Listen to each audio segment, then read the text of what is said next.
Welcome to Recovery Guy Podcast. Welcome. Recovery is a lifelong process.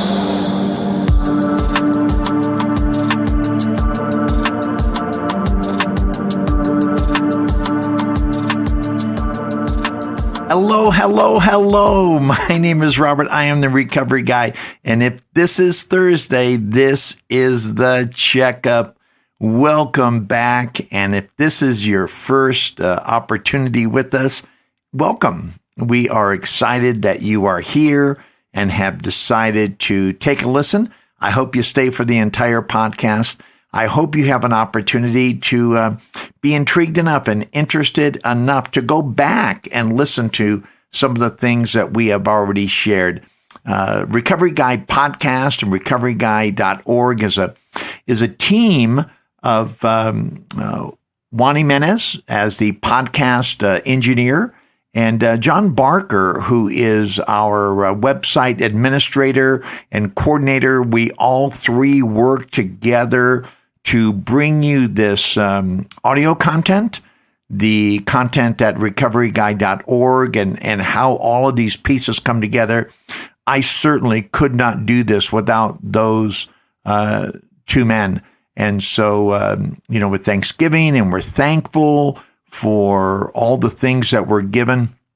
I'm just very grateful to God as He would bring to me what I need in order to bring you the content that is laid on my heart. And so, huge shout out to these men who are so committed to recovery and becoming whole. And I've known JJ about a year now, and John I actually met back in 2005. So John and I have known each other for quite some time. But again, huge shout out to these men who make Recovery Guy Podcast and recoveryguy.org. Shout out to Jay Roberts, who is the videographer. Shout out to Jeff Redden, who did video work as well. Everything you see on our content and listen to us, it's made up of people helping people. And again, hugely grateful for them. Again, I'm hugely grateful for you, the audience, because, everyone who speaks needs to have someone who hears and applies and to see their life change. So I'm very grateful to you as well. Our content is driven by the things that I see in life, that I've seen along my way.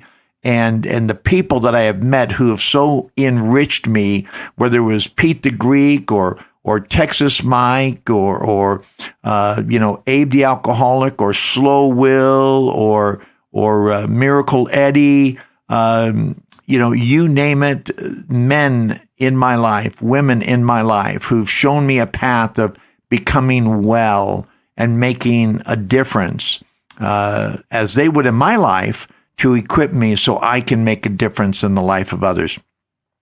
Along the way, you probably listen to some of the podcasts that are up on here. You'll hear some interviews with Slow Will, with my friend Chaz. If you go to my website, you'll see a couple segments with Chris T, who has been very instrumental. Also on the podcast, we have one that is Susie Says, which is really about Al-Anon and support groups who support the men and women of addiction that they are involved with on the various levels.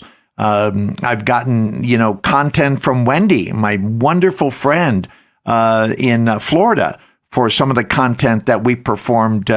Angie T. Today, we're getting contributions from Angie, and so excited for that. And so thank you again for being a part of all we do.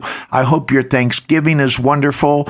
Next week, I'm going to be doing a podcast on the holidays and what they can mean to us, and how it's an opportunity to uplift and to share and to know that we can accomplish great things. And I'm going to share a story with you that is so near and dear to my heart, an experience I had with my first sober Christmas. So I hope you tune in even next week to hear that. Thank you again for joining us here at Recovery Guy. If you listen to Tuesday's podcast on The Fix, It was called Finding Family.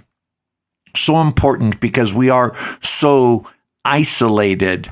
When we were out there, we are alone. Even if we are in a crowded room, we are detached and alone. So today, I'm going to talk about keeping family. Keeping family. We find the family. We keep the family. That's what this is all about, right? It's not just about putting down the drink once, or the need to throw up, or the need to gamble, or the need to overeat, or to become angry, or watch pornography, whatever we're doing, we put down once. Now that we've done it once, now we need to maintain that over time. And I've learned that, time, quantity doesn't always mean quality, but quantity has a quality all of its own because of what we've been able to stay away from for consecutive periods. Now, I know, like if you caught the interview, with Scott Brickner, I did a couple segments with him when I was in California. And Scott, of course, has got over 13 years sober, and I know people who been sober less than Scott and me, and certainly people older and who've been around longer working this program. For me, and again, I've shared this with you because I want you to know you can do this as one of my podcasts, or one day at a time for the rest of your life, right? Today, 33 years, 7 months, and 2 days, right? 33 years, 7 months, and 2 days ago, I walked back into the rooms of Alcoholics Anonymous after a relapse. And that is translated into, are you ready for this? This will blow you away because it blows me away every day. 12,269 days of continual recovery. Now, the only thing I've done to perfection in that time is step one, right? Pete the Greek told me that's the only step I've done to perfection. Everything else, you're going to make a mistake in, you're going to revise, you're going to see where it fits and how it works. But we're going to make mistakes along the way. But if we don't make a mistake in understanding how powerless we are over the substance or the behavior, then we are successful. And the one thing I can state to you and claim is that to perfection, for 12,269 days in a row, I have not drank. I have not used. I have not engaged in that type of destructive behavior. Now, it took me a little while to get over the gambling. Took me a little while. I was 18 months into recovery before I stopped throwing up. The pornography came along right about the same time when I gave that up as well. So certain things began to change. But the one thing that's been constant the entire time is since April 25th of 1986, 12,269 days ago, I have not drank or used. And for that, not only am I grateful, I'm pretty amazed. And I hope you are too with your time. We are people who would swear off in the morning and be sideways by the afternoon, right? That's how we were, right? When we went from that acute state to that chronic state and everything became so habitual. So I hope you are joining us on this recovery movement of Recovery Guy. So let's go back now. Let's go to keeping family. And again, huge shout out to my dear friend, Angie T. Again, thank you for Wendy for that wonderful content and information I gained from you on finding family. So Angie is going to sort of lead us on this keeping the family. And I'm so proud of Angie as a single mom and all the work she's doing, working in the field of recovery now, just like Wendy is.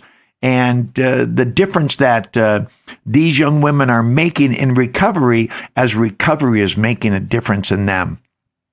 So I asked Angie last night, send me some ideas, send me some things that you think could be important into as a piggyback to the finding the family. So here are some of the things that Angie sent me, and I sort of grouped them. I laid them out in a little bit of an order, and you can run these in any order that you want. This is your program. This is your recovery. You can accept, you can reject, you can reorder. You can do whatever you want to do. This type of information you can treat like a buffet, right? You can take a little of this, you can eat a little bit more of that, you can leave that alone. I do suggest that if you are involved in a regular, successful plan of recovery, Celebrate Recovery, the LDS Church, other religious, guru-led, yogi-led type of tried and true paths, Alcoholics Anonymous, Reformers Unanimous, Narcotics Anonymous, Overeaters Anonymous, whatever path you're on and doing, 12 steps are going to be pretty consistent regarding the 12 steps you take, but other programs may not be. So I would suggest that even though you can take it or leave it, because this is just my opinion and Angie's opinion, and it's something that works for us. But if you do have a particular plan that others have followed, just like in AA, it says, rarely have we seen a person fail who has followed our path, right? We have to follow the path. If we don't follow the path, we're not going to end up where we see other people ending up. I would do that. I would say, gee, how did you get there? And they said, well, I got there this way. And I think, well, I'm going to go a different way. And I don't end up where they're at. And I'm wondering why I'm not, because I didn't follow their path, right? And so let's follow the path of recovery as it's outlined and do whatever you want with these things we're going to give you here. So here we go. One of the things that Angie suggested that we do, and I think this is so important, positive self-talk with affirmations. Now, remember, we're going to be talking about this in context with keeping our family. Positive self-talk with affirmations. I love that she added with affirmations, because positive self-talk needs a foundation, and the affirmations are the foundations for it. It's where that positive self-talk will live and find value and substance. The most powerful conversation you will ever have is the conversation you will have with yourself. No matter what I tell you, until you agree it's not true. Doesn't that blow you away? The most powerful conversation you will have is the conversation you have with you. I could tell you how amazing and wonderful and fulfilling and resourceful and intelligent and beautiful and friendly and encouraging that you are to me. Until you agree, it's not true. No matter what evidence I bring to you, no matter what I bring that reinforces that message, tangible, emotional, spiritual, mental evidence, until you say, you know what, Robert, you're right. It's not going to be true.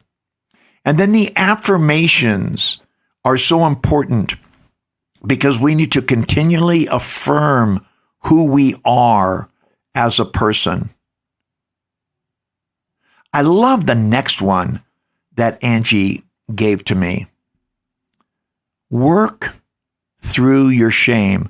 Once we set up the positive self-talk and we're beginning to see ourselves differently with those affirmations, affirming who we say we are, and we've sort of built that up, we can address our shame and begin working through it. Now, here is where working with someone else as a sounding board can help you out.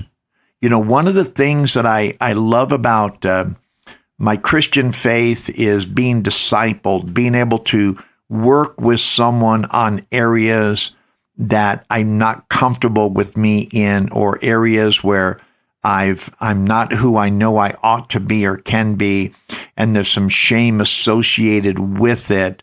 and I sit down and I talk with them and we talk it out. Or, my therapist and me, when I was in therapy, we would work through things. In 12-step recovery, step 5 is admit to God, to yourself, and to another human being the exact nature of your wrongs. That's working through shame. And we need to do that along the way. The next thing we need to make sure that we're doing as we're working through the shame is being gentle with yourself. Oh my goodness, how critical that is. We became our own worst critic. Even in recovery, we can become our own worst critic. So we need to be gentle, not just kind, but how we approach this new self. Because remember, for many of us, we're still scared. We have found this family, but we don't know if we can keep them, because things that we had in the past, we either lost or we gave it away. They either left us or we left them. And we became our own worst critic. So we need to be gentle. We need to be caring. We need to be kind with ourselves. I remember some years ago, early in recovery, I was very negative on myself. And someone challenged me and they said, if I told you the things that you told you, would you let me hang around, or what would you say to me? If I told you the things that you told you, or the way you told yourself those things, what would you say? And I thought about it. And the answer was, I would tell you to shut up. I would tell you to stop being mean to me. I would tell you to be more kind, to be gentle. Why would you want to say those things to me? So if that is what I would tell you who would not be gentle with me, why wouldn't it be something that I would tell me?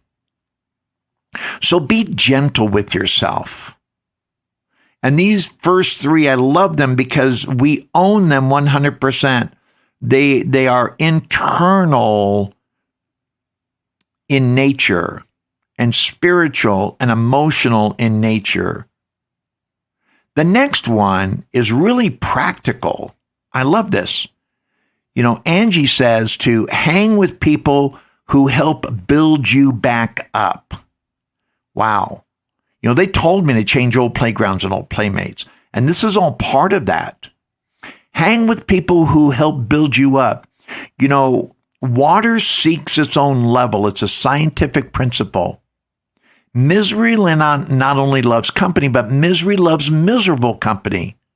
We made sure of that when we were out there ripping and running, right? So if I'm a different kind of water, or I ascribe to be a higher level, then be with people who will build me up. Be with people who agree with my positive self-talk and my affirmations. Be with people who want to help me work through my shame, to tell me I'm not that same person anymore. Be with people who would be willing to be gentle with me. Be with people who would help add to me, who would help me elevate, who would help me become more as I desire to be. And as I hang with those people, I love the next thing, number 5. Open emotional doors. As I'm hanging out with these people who can help build me up, I need to let them know who I am on the inside, because I am this new person. I'm worked through the shame of the old person that I'm no longer. And I'm opening up emotional doors to allow them to come close. Of course, I'm selective. We need to have boundaries, practical, emotional, tangible, boundaries with people, right? So as I'm hanging with people who would help build me back up, I need to open up the emotional doors to them. And that leads to the next thing of becoming vulnerable is number 6. I become vulnerable to an environment because I need to become part of. And if I'm not vulnerable, if I'm not opening up emotional doors, I'm not going to be a part of. I'm going to be on something, but not in something. And as I become more vulnerable with people and circumstances and situations, I'm making new connections. So that's number 7. Make connections with people. We were so superficial because feeling hurt too much. Because when I felt, I faced the reality of who I'd become and all the people that I had disappointed along the way. So I stopped making connections and I severed connections that I had. So I'm making connections with people as part of this new me. Another way to keep family is be accepting. In number 8, be accepting of love from new family as well as family we left behind. I need to accept. As I'm making a connection with them, I'm accepting what they're offering. And because I've opened emotional doors and I've become vulnerable and I've decided that these are people who can help build me back up, I begin to accept what they have to offer. From that new family I found on my recovery road, that journey, and as I'm reconnecting with family that no longer consider me the enemy, or no longer consider me a person that they can't do anything with, that they're at a loss to help. Here's the next one. And I think we can insert this one along the way. But I added this as number 9. Give yourself time to undo the damage we did. Give yourself time to undo the damage we did. My life didn't become a wreck in a vacuum. It occurred over time. I started detaching when I was 14 years old after my first drink. And I walked into the rooms of recovery when I was 32 years old. That was 18 years of being damaged and causing damage. Actually, I was a little damaged before I got there, but you know what I mean. There was a lot of damage that was done as I was disconnecting emotionally and spiritually and mentally and ultimately physically from family and people that I loved and cared for, and people who loved and cared for me. But I need to give myself time. I didn't get sick and dissociated overnight, and I'm not going to get well overnight. I'm not going to undo all the damage that I did. That would be impossible. How could I go back and expect the daughters that I walked out on to forgive me in an instant? It's taken time.